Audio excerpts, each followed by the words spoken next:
So my mother-in-law tried to blackmail me at Christmas dinner, said if I didn't give her access to my bank accounts, she'd tell everyone I was abusing her daughter. I secretly recorded her, then played it for the whole family. The silence was something else. It didn't come out of nowhere. My wife, Cindy, and I had been having problems for a while.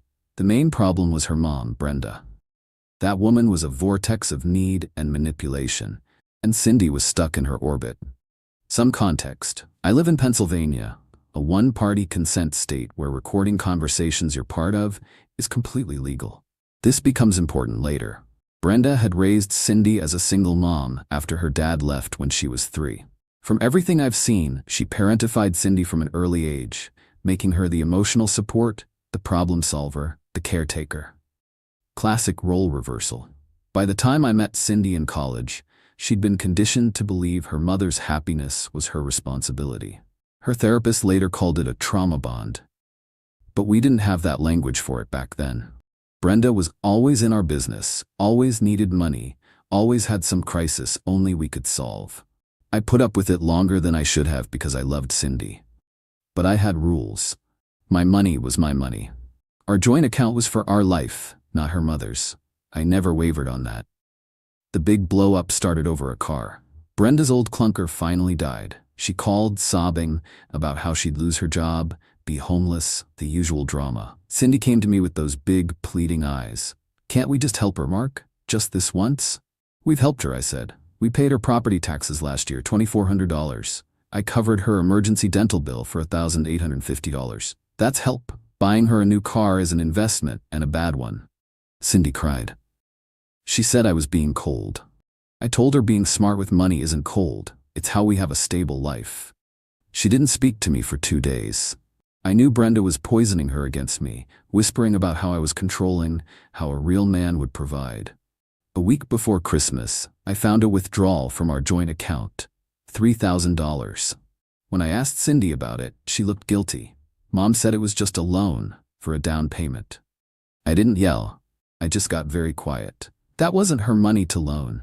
You took money from our home, from our future, without asking me. "I knew you'd say no," she shouted. "That's exactly why you should have asked," I said. I went to the bank that afternoon, moved all but a small buffer into my separate savings account, and removed her access to the line of credit. I told her it was to protect us. She called me a financial abuser. I knew that word came straight from Brenda. The tension in our house was thick. Christmas dinner was at her sister's place, and I knew it was going to be a battlefield. I decided to go anyway. I wasn't going to let them run me out. I also did something I'd never done before. I opened the voice memo app on my phone and set it to record, just in case. I had a feeling the gloves were coming off. Given Brenda's escalating behavior and the recent financial drama, it seemed prudent to protect myself. I didn't want to be blindsided again. We arrived, and the cold shoulder was immediate. Brenda hugged Cindy like she was a rescued hostage, giving me a look of pure venom over her shoulder.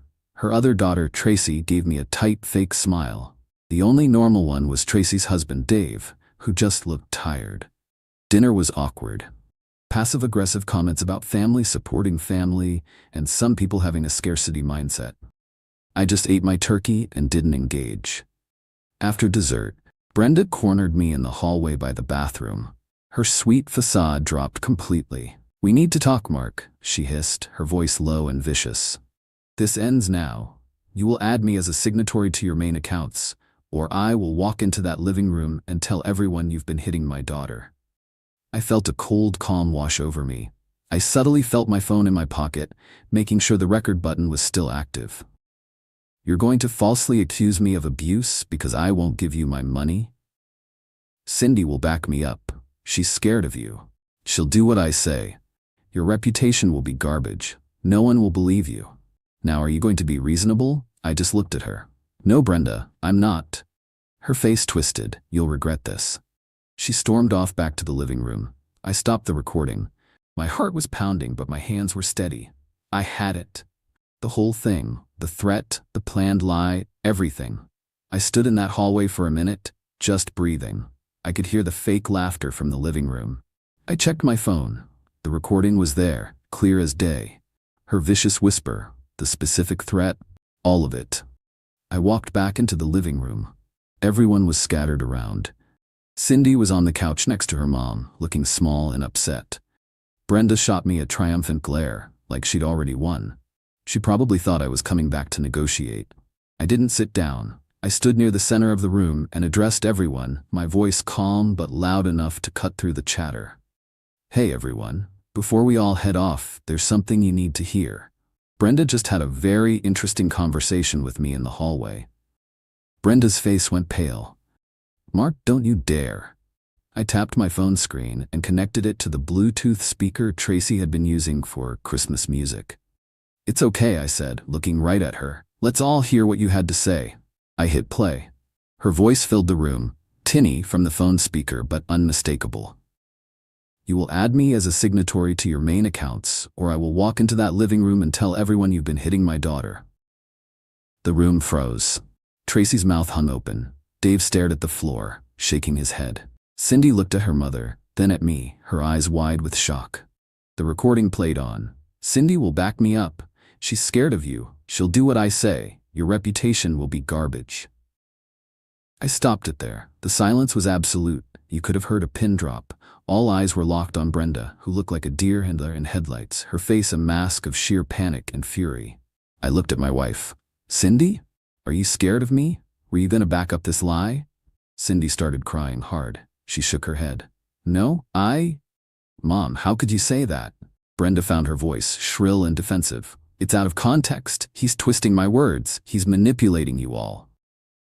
Dave spoke up, his voice tired but firm. Brenda, there's no context where that is okay. You tried to destroy his life because he wouldn't give you money. Tracy was staring at her mother like she'd never seen her before. You were going to make Cindy say he hit her? Do you have any idea what that would have done to them? To us? The family, her own shield, was turning on her. The disgust in the room was a physical thing. Brenda stood up, sputtering, grabbing her purse. I won't be spoken to like this. Cindy, we're leaving. Cindy didn't move. She just sat on the couch, sobbing into her hands. That was the first consequence. I saw the doubt, the first crack in the foundation of their toxic alliance. I looked at Brenda. You need to leave. You are not welcome in our home, and you are not to contact me again.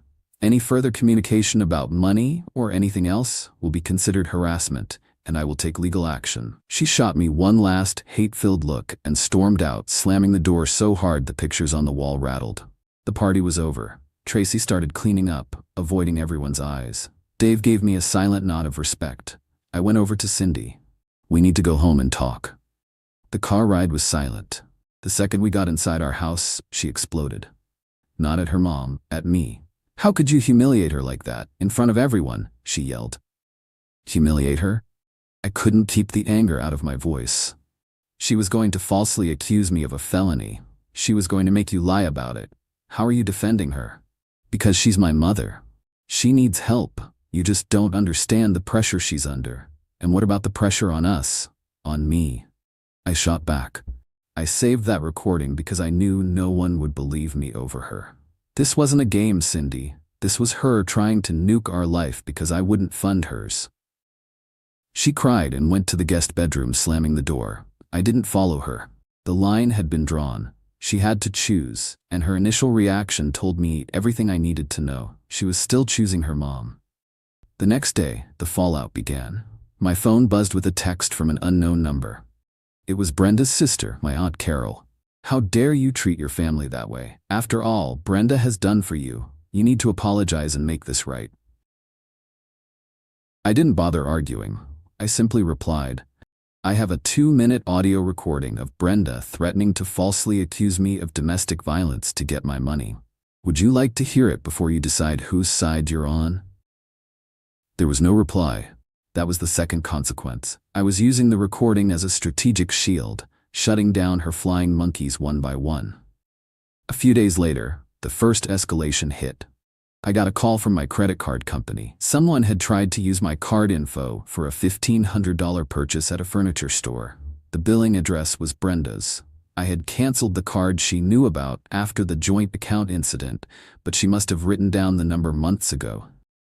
I called the police non-emergency line and filed a report for fraudulent use of a credit card.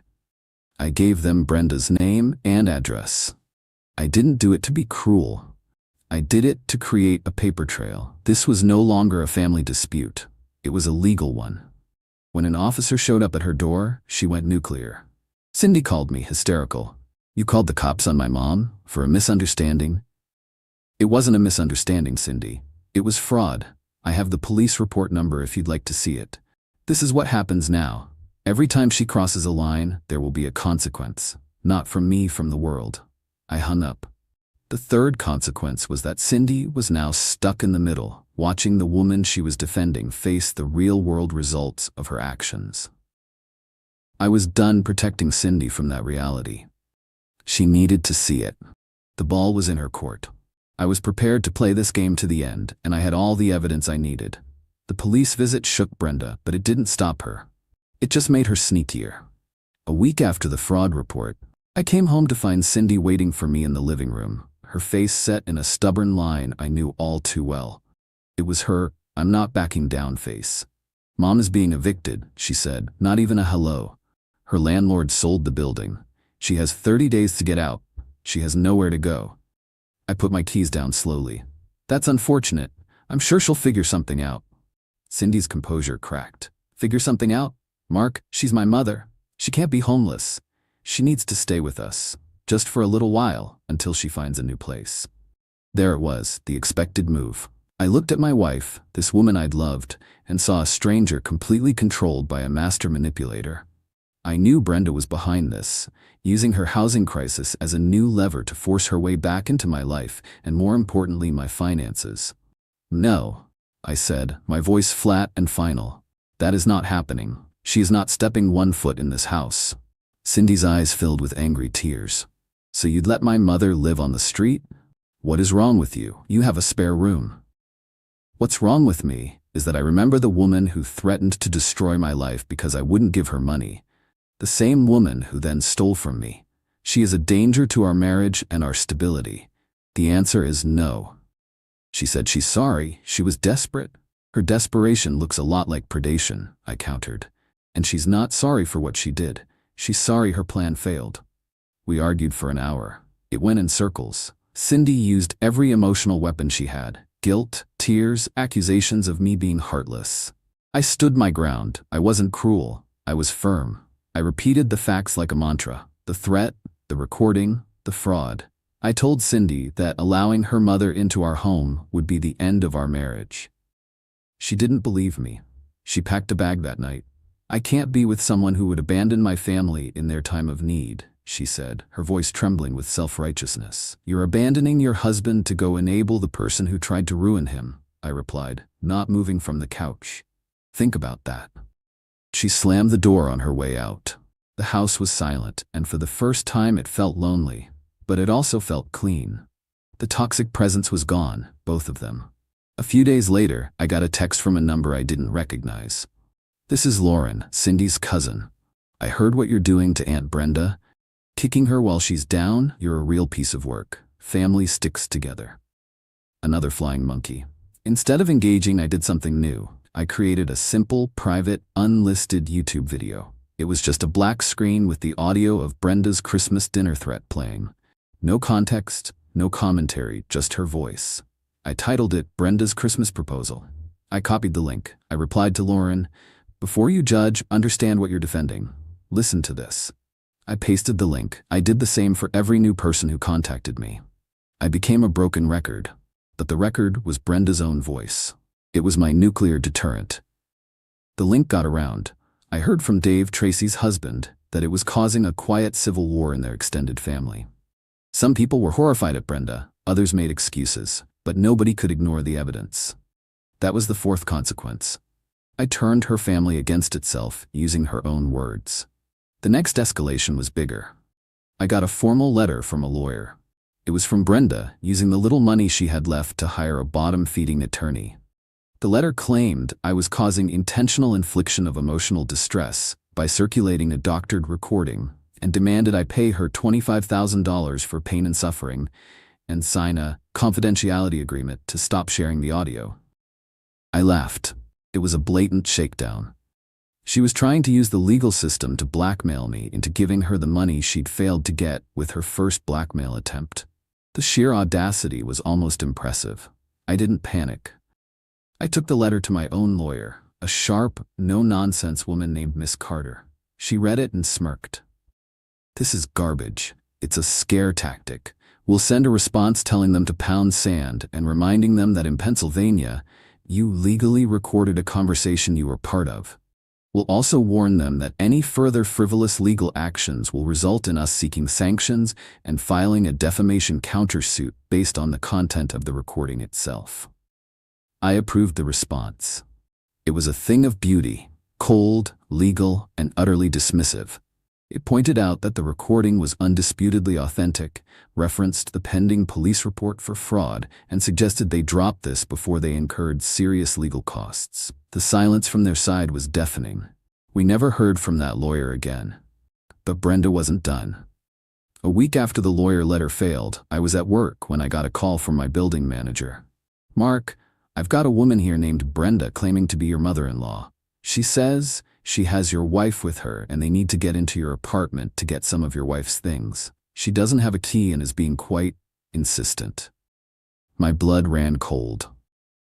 She was trying to get access to my apartment. Who knew what she would do or take once she was inside? "Under no circumstances are you to let her in," I said, my voice tight. "She is not on the lease, she is not authorized to enter, and there is a history of fraud and harassment. If she doesn't leave the property immediately, please call the police." I heard Brenda shrieking in the background before the manager hung up. 10 minutes later, he texted me. "Police came, issued a trespass warning. She's banned from the property. Your wife went with her quietly. Cindy, she was there. She was a part of this attempted break-in. That was the final straw for me." Her choice was made. She was fully on Team Brenda, even in criminal stupidity. I went home that night and changed the locks. I also packed up the rest of Cindy's things, every dress, every book, every photo of her and her mother.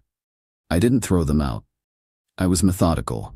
I boxed it all, sealed the boxes, and took them to a storage unit. I paid for 1 month. I texted Cindy the unit number and the access code. "Your belongings are here. The rent is paid until the 15th. After that, it's your responsibility. Rent is $189 per month." She didn't reply. The line in the sand was now a canyon. I had the house, the evidence, and the law on my side. They had nothing but their own entitlement and a rapidly shrinking circle of enablers. I knew they were getting desperate. And desperate people make the biggest mistakes of all. Desperate people don't think straight. They just lash out. About a week after I changed the locks, I got a group text. It was from Cindy, but the wording was pure Brenda. It was sent to me, her sister Tracy, Tracy's husband Dave, and a few other relatives I barely knew. "I can't stay silent anymore," it began. "Mark has become controlling and abusive. He's cut me off financially, locked me out of my own home, and is withholding my possessions.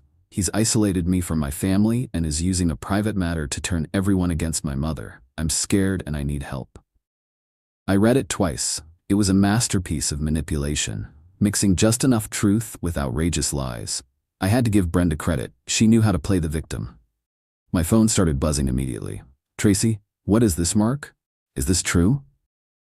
I didn't explain.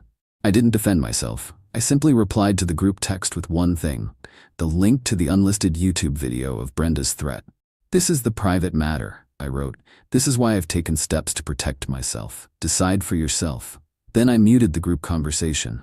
I didn't need to see the fallout. I knew what was in that recording. An hour later, Dave called me. "Wow," he said, letting out a low whistle. "Just, wow, Tracy is livid. Not at you, at them." We both are. Using the word abusive, like that, after what her mom tried to pull? It's disgusting. That was the 5th consequence. Their nuclear option had blown up in their faces. By trying to smear me to the whole family, they'd forced everyone to listen to the recording again. It solidified my position and made them look even worse. But they weren't done. The next day I came home from work to find an envelope taped to my door. It was a formal notice from a lawyer. A different one this time. It was for Cindy, petitioning for spousal support and exclusive use of the marital home. The claims inside were even more exaggerated than the group text, painting me as a monster who had emotionally and financially abandoned my wife. I laughed, but it was a cold, humorless sound. They were trying to use the court system to force me to fund their lives. It was the Christmas dinner blackmail, just with legal letterhead. I took the papers straight to Miss Carter.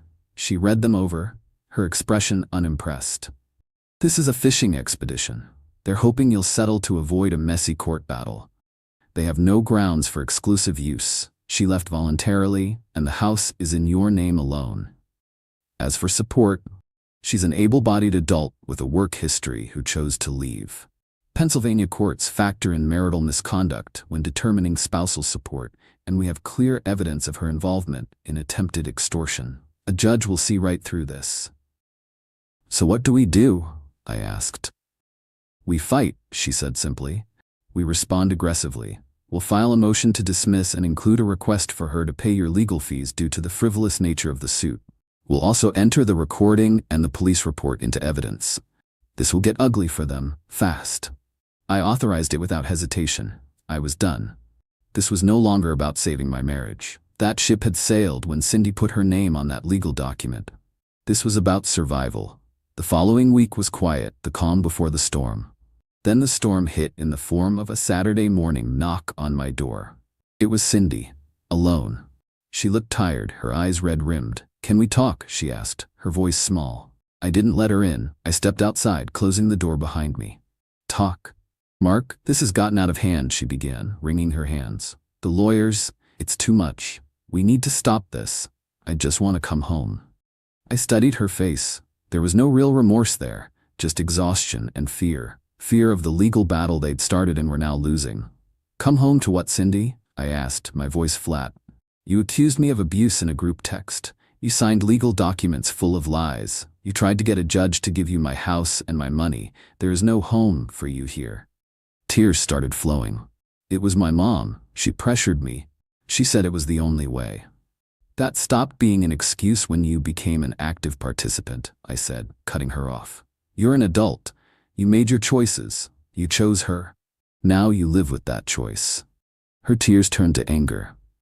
"You're really going to throw away 7 years of marriage? Just like that? You did that when you lied about me to everyone we know." I shot back. "You did that when you tried to steal from me through the courts. Don't you dare put that on me." She stared at me, her face a mess of anger and shock. She had truly believed I would fold, that I'd take her back to avoid the drama. She had no idea who I'd become. "Fine," she spat. "Then at least give me my things from storage. My grandmother's jewelry is in there." "I already told you," I said. "It's in Unit 114. The code is 452317. It's your responsibility now." Her eyes widened in genuine panic. "What?" "No, I can't afford that. You have to pay for it." "I don't have to do anything for you anymore, Cindy," I said, and I finally felt the truth of it in my bones. There was no love left, no obligation, just the cold, hard facts of the situation she had created. I turned and went back inside, locking the door behind me. I heard her let out a choked sob, then the sound of her car pulling away. That was the 6th consequence, and perhaps the most satisfying one. She had finally run out of my money, my patience, and my protection. She was left with nothing but the consequences and her mother. A few days later, I got the call from Miss Carter. Cindy had dropped the petition for spousal support and exclusive use of the home. Our counter-motion had scared them off. They knew they couldn't win, and they couldn't afford to lose. The war was over. I had won. But the cleanup was just beginning. The first thing I did after Cindy left my doorstep was call a divorce lawyer. Miss Carter recommended a specialist. It was time to make the break official. I wasn't angry anymore, just resolved. I provided all the evidence, the recording, the police report for fraud, the frivolous lawsuit they filed and then dropped, the group text where she lied about abuse. My lawyer said it was one of the cleanest cases he'd seen. Cindy had no leverage. About a week later, I got a call from the storage facility. The manager said a woman named Cindy was there, hysterical, claiming I had stolen her things and changed the code. I had given her the code, but the 1-month payment had expired. I told the manager the situation, that she was my soon-to-be ex-wife, and the unit and its contents were her responsibility. He understood. She called me from a blocked number. "Mark, please," she sobbed. "They're going to auction everything. Grandma's pearls are in there. All my photos. You have to pay the bill." "I don't have to, Cindy," I said, my voice calm. "I gave you a month to handle it." "You didn't. That's on you." "You're really gonna let them sell my grandmother's pearls?" Her voice was shrill with disbelief. "You did that when you decided defending a criminal was more important than your marriage," I replied. "I'm not your husband anymore. I'm not your banker. Figure it out." I hung up. It was a brutal lesson, but she needed it. I heard through Dave that Tracy ended up loaning her the money to get the stuff out of storage at the last possible minute. It caused another huge fight between the sisters. Tracy was done financing their drama. The divorce papers were served. Cindy was served at her mother's temporary address, a cramped, cheap apartment they were sharing. The petition was straightforward: dissolution based on irreconcilable differences.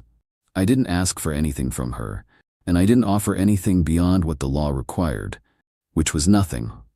Since we had no kids and she had voluntarily left the marital home, which was mine alone, she wasn't entitled to spousal support under Pennsylvania law. She tried to fight it at first. Her new, cheap lawyer asked for alimony and a cash settlement. My lawyer simply forwarded the file of evidence to him. The demands stopped. They signed the papers a month later. The divorce was final 60 days after that. It was quiet and anticlimactic. She got the clothes and knickknacks from the storage unit. I kept everything else: the house, my savings, my peace. As for Brenda, her consequences kept rolling in. The police investigation into the credit card fraud led to a formal charge. It was a misdemeanor, but it stuck. She got probation, a fine, and a permanent mark on her record. The eviction from her apartment went through, and with a fraud conviction, finding a new place was nearly impossible. The last I heard, she had moved in with a reluctant relative, 2 states away, her reputation in tatters. About 3 months after the divorce was final, I was at a hardware store when I saw Cindy. She was alone, looking at light fixtures. She looked older. She saw me and flinched, then seemed to steel herself and walked over. "Mark," she said, her voice quiet. "Cindy, I got a job, receptionist at a dental office." She said it like she was confessing. "Good," I said. It was all I had for her. She looked down at her hands. "I'm sorry for everything, for not listening, for what I let her do." She finally met my eyes. "I see it now. I see all of it. It's too late, I know that. But I am sorry." I nodded. I believed she was sorry, but it didn't change anything. The damage was done. "Take care of yourself, Cindy." I turned and walked away, pushing my cart down the aisle. I didn't look back. There was no anger, no satisfaction. It was just over. I went home to my quiet, clean house. I poured a whiskey and sat on my back porch. The silence was no longer lonely. It was peaceful. I had my life back, on my terms. I had drawn a line, and when they crossed it, I hadn't budged an inch. I protected what was mine. That was the only revenge that ever really mattered.